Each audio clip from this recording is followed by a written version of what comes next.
Hello friends, I welcome you again in this Prolog learning session. In today's session we will learn how to write conditional statements in Prolog. We will see how to write the if then else statements in Prolog. So let us say we have to write a predicate in Prolog which states that if P then Q else R. So we can express the predicate in the form of rule as S if P then Q else R. So here else part we are representing with the help of semicolon. So semicolon part is only referred if the condition is false. In the statement form, if we see, it should be used as condition implies true, means if the condition is true, we go to this part, else it goes to false. Let us see some examples in Prolog to have a feel how it works in the Prolog environment. So here I go to my Prolog. This is the Prolog editor where we write the queries. So first let us uh, create some predicates, some rules in our knowledge base, and then we will fire some queries. So to create a knowledge base, we will go to file and go to new. So on the desktop I create one knowledge base with a name demo1.pl. Don't forget the knowledge base extension is .pl. So here is the area. You can create a knowledge base by using the default editor of a Prolog, or also you can use any editor like Notepad, Notepad++. Here I am using the editor provided by the SWI Prolog. So let us create one rule. Let's say I want to find out the maximum among the two numbers. So normally the logic is if x and y are two numbers, if x is more than y, if x is greater than y, then x is greater, otherwise y is greater. So I create one rule with the name max. In this I pass two numbers x and y which I want to compare, and also I am using one more variable z which is actually holding the value of the greatest number. So it says if x is more than y, then z is x, else z is y. So it's clear in itself. If x is more than y, then x is maximum. So we will store the value of x in z, otherwise we'll store the value of y into z. So we'll save this information in our knowledge base, and then before writing any query,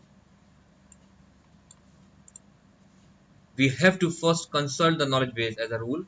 So we go to file, consult, and in the desktop we have our knowledge base with a name demo1. So it's just a warning, we will look into this later. First have a look how this if then else is working in Prolog. So we are ready to write the query here. So here I write max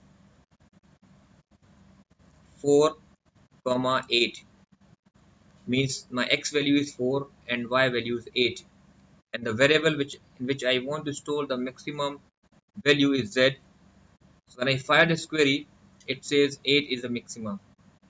Let us take another example, max 16 comma 1 comma d.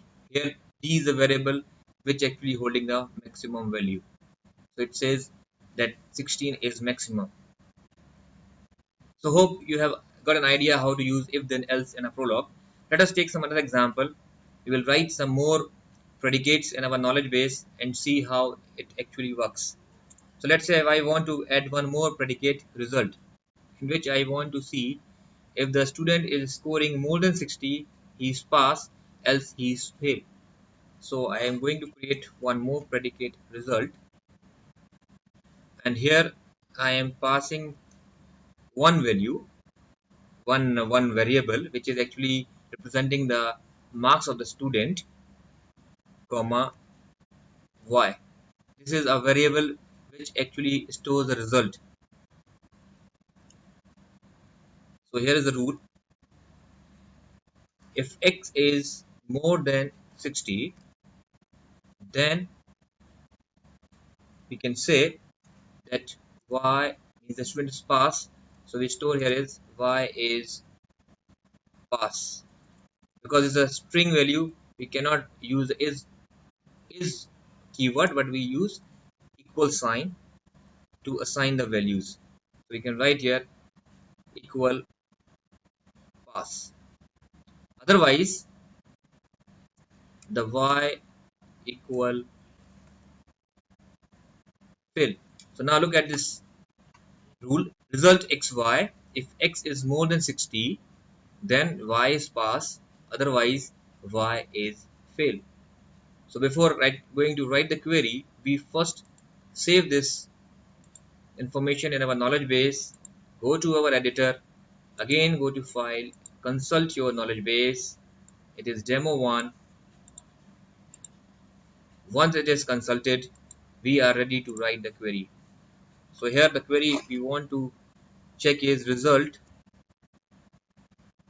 50, comma x. So as per the rule, the student is scoring less than 60. It should say that the student is fail. Or we can again we write result.